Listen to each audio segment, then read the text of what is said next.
And welcome back, everyone. With a big-time storm system bearing down on the area tomorrow, we've got some good news. I think we'll see some drought-busting rainfall in the lower elevations, some heavy mountain snow, and this should be all good for areas around Pueblo, where we are seeing areas of extreme drought in this part of the state, even seeing some areas of extreme to exceptional drought. I think most of these spots will see anywhere between 1 to maybe 2.5 inches of liquid precip, or the equivalent of that melted snow, in areas that actually get some of the colder air. So here's the deal tomorrow. We will be on weather alert beginning tomorrow morning, continuing all the way through midday Wednesday.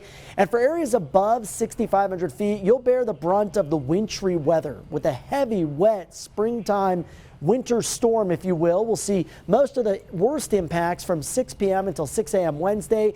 And because of the nature of the high water content, you'll get some tree damage in some spots, especially areas that get over about 10 inches, a foot. Some spots could see more than 1.5 feet to 2 feet of snow. That might lead to power outages. And for the lower elevations, again, we're talking about some flooding. Now, stay tuned for updates tomorrow morning on this very dynamic system with meteorologist Sam Schreier. That begins at 4:30 on News 5 today. Here's the very latest scene outside right now in the Pikes Peak region, where some showers are moving across the mountain areas to our west. So we might see a few light sprinkles overnight tonight, even hear a rumble of thunder. 52 degrees in the Springs.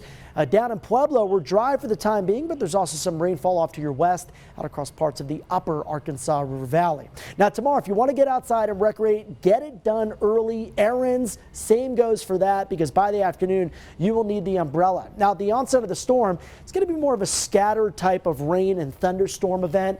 Heavier stuff, even severe potential does exist east of I-25. I think we should stay out of the clear of that here in the Pikes Peak region. And then the rain expected to become a little more widespread, so hiking not a good idea as we head towards late afternoon and early evening. And here's what the model shows. This is the latest high-res model, and I really like what it's showing this evening. It's showing that scattered shower and storm activity picking up afternoon. Here's where we could get some of those stronger, even severe storms with gusty winds, small hail threat across the eastern plains. As we make our way into Tuesday night, system really gets wound up, folks. Lots of dynamics, lots of moisture coming in from the Gulf of Mexico. That's when we get that really heavy rain potential. And I think by then we pull in some cold air. So we start to see that snow level drop from 8,000 feet, what it starts at tomorrow afternoon, down to around 5,500, maybe 5,000 in some areas. However, I think, again, the biggest accumulations are going to be above about 6,500 feet. So that means Palmer Divide, for example, some areas here could see more than a foot. Up towards Teller County, 12 to 20 inches. But look at the big range around the Springs,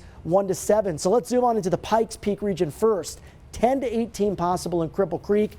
Pikes Peak, that's where that big bullseye is. Could see more than 3, even 4 feet of snow from the storm. 5 to 10 for Black Forest.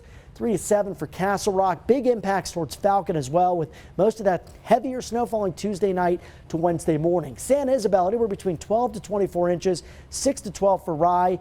Maybe a trace to an inch or two out towards Pueblo West. Slightly higher amounts possible in Canyon City. And again, this is the 3-day precipitation forecast.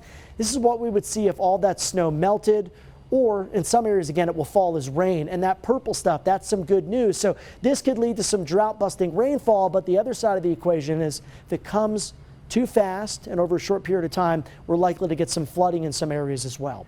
Overnight lows tonight dropping down to the 20s, 30s, and low 40s. Highs tomorrow, they'll begin to cool down. Probably achieve these highs around the lunch hour, and then I think we'll see some cooling through the late afternoon into the early evening. Again, worst of the timing, Tuesday night to Wednesday morning. If you're traveling west out of the Springs or north, travel probably not advised during those times. Get the potential for very heavy snow, slick and dangerous conditions on our roadways. Friday morning, a quick moving system with a few showers. By the weekend, we're dry and looking good. For Pueblo, I've got 50s here through Wednesday, nice and dry Thursday, another weak system on Friday. Nothing like what we'll see tomorrow and Wednesday. Canyon City, get ready for a stormy 24 hours of weather with some rain and thunderstorms Tuesday.